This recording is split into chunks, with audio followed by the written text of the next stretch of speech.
Good morning, good morning, good morning. It is a wonderful morning this morning. The freshness of the air, and it's a beautiful blue sky. No breeze, like it's absolutely calm outside. And I know if I step through the door and outside onto the lawn, it'd be a bit uh, moist. We've had a dew, so it's lovely autumn weather. I'm Boundy Psychic Medium, not a weather reporter, even though it might seem so. But it's just such a gorgeous start to the day on this Sunday, the 26th of, not 26th, 23rd of March. I had my day wrong, date wrong. Anyway, I'm here to do the weekend cards for Sunday. You may have caught me yesterday with a late live stream. Don't know. I haven't been back to check that yet because I've been busy this morning already doing some coursework. So I'm feeling lively and fresh this morning. It's wonderful. Now let's go across to the cards though, because that is the purpose of being here to give you a free reading.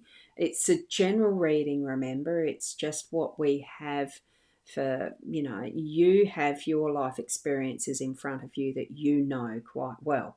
So as you're looking at how these cards work for you, and listening to what my rough interpretation is as to how I understand it from Spirit. I do get some messages through at times. Um, let's go and have a look. Bring your spirit guides with you and your gut feelings, intuition as well. That core center of who we are. Here we are. We've got the cards in front of us. Now, what I'm using for this weekend particularly is the Rana George Lenormand deck. A gorgeous artwork. It's quite different. It's themed as I'd say Orientalish, but it's more the Middle East type, the Arabic-y type stuff. So that scenario, I love them, and they're quite good with the interpretations in the book. I do read from the book with this one. Normally with Magilda Brevery Lenormand, I don't because I'm just so familiar with how to interpret for me. Over the years, I've gained my inner understanding of what they mean. These are a little different with the way the cards have their artistry on them, and I love the pictures. So what we're doing, I'll just give you a brief rundown of the three card spread that I'm using. What we have at the center, and I start with this one, is the main theme. I've given this the energies of the main theme for our day because I'm only doing these as a one day energy type of thing. And it could carry forward into further days. Look, it just depends. You gather from it what you need to, but this is the main theme. At the left, I have the home space. The main energy of where we're living from is from within our home space. So what we've got here is that representation, and at the right, it is the work, the how we earn our income, that type of thing that sustains our home base. Because, well, you're not going to live your life for work. We do need to have that work-life balance, life-work balance with the main theme, the main energies of the day connecting. That's how I've been reading these three card spreads for quite a while. So what we have, our main theme for today, it's the stars. That is card 16, and relevant to the playing cards, the general deck that everyone usually plays card games with. It's six of hearts, right?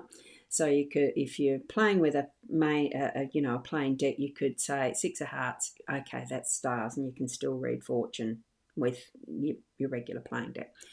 Okay, main theme, home space, storks, and that is the Queen of Hearts. And here we have the card 8 in the workspace is coffin, right? And that is the 9 of diamonds. Okay, so we've got these extra numbers for numerological purposes. You could take them just as the 17, 16 and the 8 for the numbers of the cards, or you could add in the 6 and the 9 as well. It's up to you.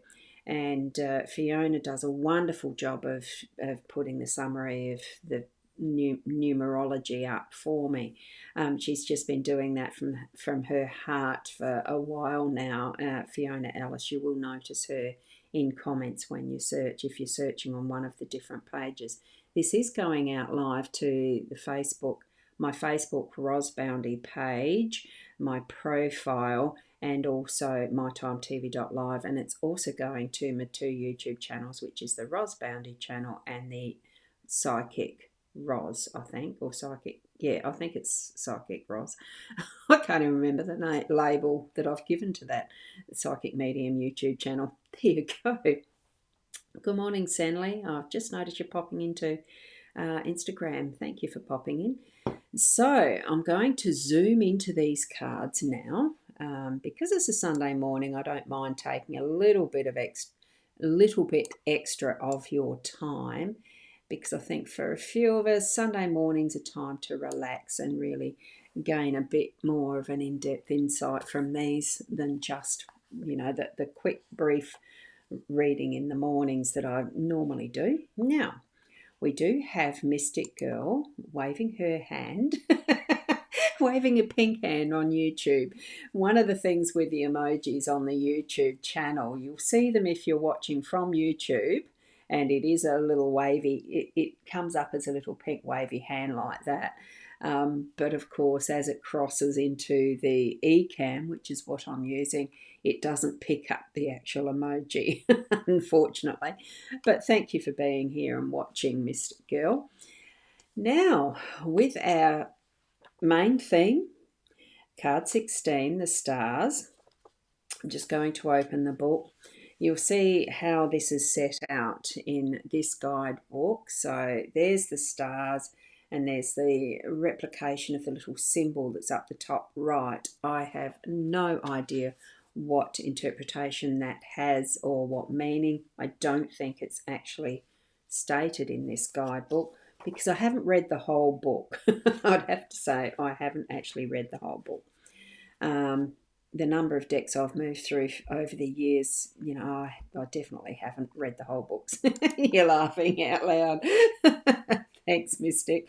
Yeah, that's one of the funny things between the YouTube and translating into other programs or apps. Well, we don't call them programs anymore, do we? We call them apps. The world has changed, hasn't it? And it's all just to do with a little bit of change in language. We understand what it's meaning, don't we? So here we have with the stars. Here, lots and lots and lots of them. And we'll see the shimmering, glimmering stars fill up the night sky over this Mediterranean coast, engulfing and wrapping the midnight skies with a coat of diamonds, scintillating in a mesmerizing spread. Okay, I love the language that is used here that Rana George has put into these interpretations in her guidebook. I think it's just wonderful. Now she does add two quotes. This one is by Ovid. My hopes are not always realised, but I always hope. And isn't that the dream come true aspect of stars?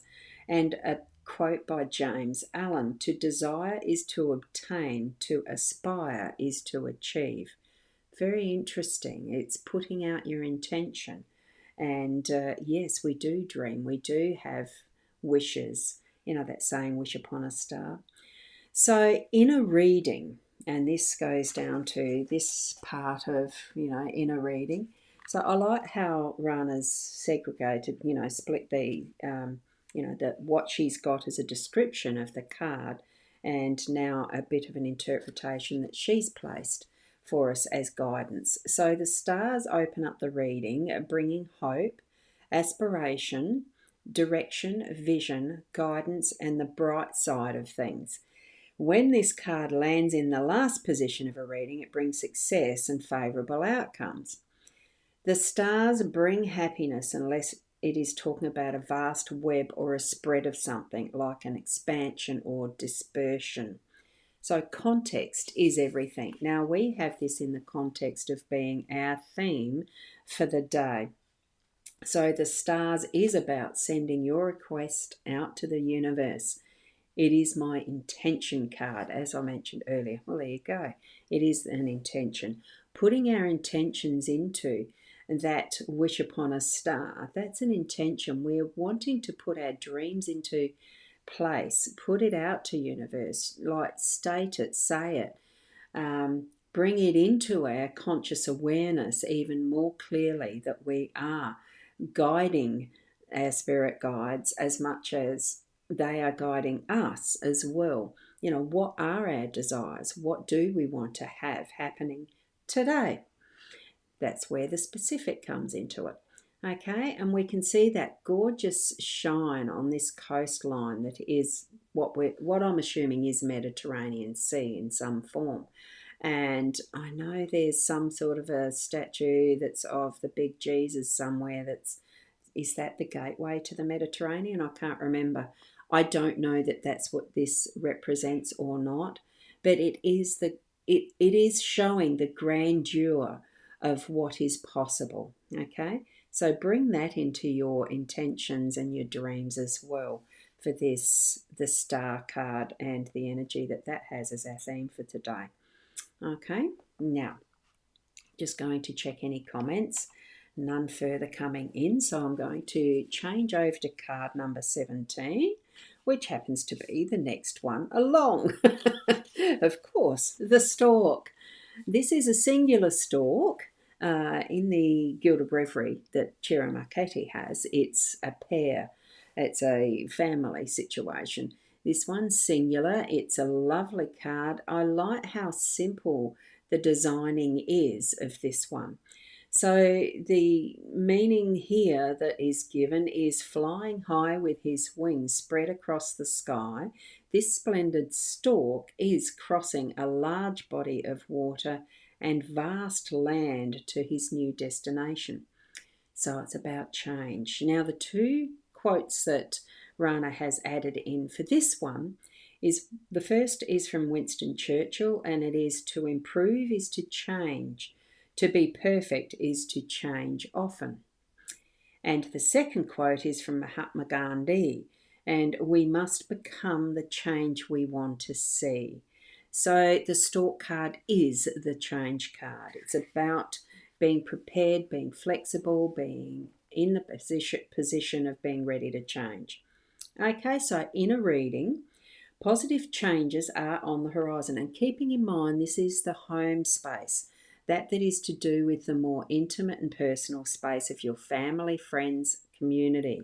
That is a large part of the time you will be spending in your life in your home arena. Okay, home space. So the positive changes are on the horizon. This is what the stork brings to the reading. This card indicates any and all sorts of improvement, upgrade, advancement, progress, promotion, recovery, renewal, or renovation. Relevant for being in the home space, isn't it? So the stork can also be hinting at a change in domicile, which means home, a pregnancy, a birth, or a new arrival, which we know from, I remember that from the cartoon days when they had the stork bringing in the baby in a sling in its mouth, dropping the baby in the new home. Anyway, so where did I get up to? Birth or new arrival. In a relationship context, the stork is moving on. So it is about change. So be prepared, be willing, put changes into action if that's what your intention has been, that you've been thinking of making a change up about something. Today's the day to do it, okay? And especially more towards what your intention is of dreams coming true, because that is the connection that we've got there with the star card as the theme. Now, moving across to card number 8 in the workspace. And this is, now coffin's not always about death. It can be a continuation of this change thing. Let's have a look. Now, in this, I think it's a gorgeous card, honestly. It's just a very nice, I don't know, there's just something about it. I think it's peaceful. Now, here we got an old marble coffin draped with a purple mourning cloth, and it's surrounded by a beautiful, lush scenery. The image reminds us that the end can come at any time, but life will always go on, which is the lush scenery and that surrounds what is that change from a position of a living body to one that is no longer in use effectively. The soul itself lives on. We do live on as the surrounding environment is living on here. Now, I digress. That was my own personal interpretation here. Let's have a look. There's two quotes again that's relevant for this card. The first is by Steve Jobs. Death is very likely the single best invention of life. It is life's change agent. It clears out the old to make way for the new. And from Mark Twain, the fear of death follows from the fear of life. A man who lives fully is prepared to die at any time. Okay, interesting quotes there, I feel. And here we go in a reading. When the coffin card comes up, we have to pay attention because something's about to end or to be lost. Keeping in mind this is to do with your work situation or business, depending whether you are working for someone else or you are owning the business, soulpreneurship, or whatever way that business is for you, like working from home, as I do. Okay, for those moments I do. Right, here we go, back to it. So, something that is about to end or be lost. The coffin signifies sickness, illness, exhaustion, depression, pessimism, death, a heavy or draining situation. So, the coffin also talks about a painful transformation, change, fears, or a serious loss. When the coffin shows up in a small reading or dailies like we are today, the effect is much more diminished. The message can be as simple as putting your feet up, sleeping in extra long, or a period of stagnation. So there's many different ways that we can interpret the coffin card. It's something that is completing and ending, ready to get something new happening, or to really start off the momentum for what is the action, the activity, the process of productivity, whatever it is actually meaning for you. So bring it in the way that what our energies are reflecting in. Now, I have been watching a few of the near-death experience videos that YouTube has because it's an interest of mine to really confirm and clarify for me the concept of the body itself does die. Yes, we are finite material in this body, the skin that we're in. We're here living a life that is soul centered, to learn, to grow, and continue our journey as that soul. We're here visiting and we go back home, which is the other side, whatever that is, as to how you understand it. And we continue on with our learning from the soul level in another life or experience. That's how I feel it really is from so much of what others have shared of near-death experiences. And I'm feeling even with those moments that in business, whether you own the business or not, or you're working for someone else, there's situations and occasions and moments where we do repeat a lot of what we're moving through for different aspects of how we are earning that money. Money and the energy flow from the money is just that. It's just that cycle of being able to sustain ourselves in our family home life. There's that system that's been created, capitalist, whatever way it is, monetary, so that it's easy exchange of what we're doing in our days so that we can continue to live a full life. Food, shelter, experiences with other people in relationships. It all comes together really as a whole of life experience. And how we're doing that with our work, it is, that recycling, that continuity of what happens with how our businesses might grow, with how we do our work, with how we experience life, and those mini death situations of things completing, clearing the way for something new that brings us further experiences in our relationships and earning capacities and the way that we can continue forward in living our dreams. Okay? So that's how I'm seeing and feeling this in this reading for our day today. So that's where I'm concluding the reading part of it and thanking you so much for joining me. Whether you've been able to join live, thank you, Senley and Mystic Girl, for being here where I can see your presence, and for those who may be watching as replay. I hope you enjoy this reading. I hope you're able to continue to keep learning for yourself how to do your own readings, how to tap into your spirit guides, and connecting with that is the essence of soul within yourself, that direct connection that's with Source, whatever name you give your Source, how you understand it from within your heart and soul. Okay? I hope you continue to have a wonderful weekend for your day today as well, and that you do feel blessed in how you are living your life. That whatever situation and life experience you have as far as your environment, that of where you live, how you live, and all the life experiences that you're feeling blessed, and feel that gratitude from your heart, because I do feel that love is the most important aspect of who we are. Keep being the best you, and I'll see you tomorrow. Namaste.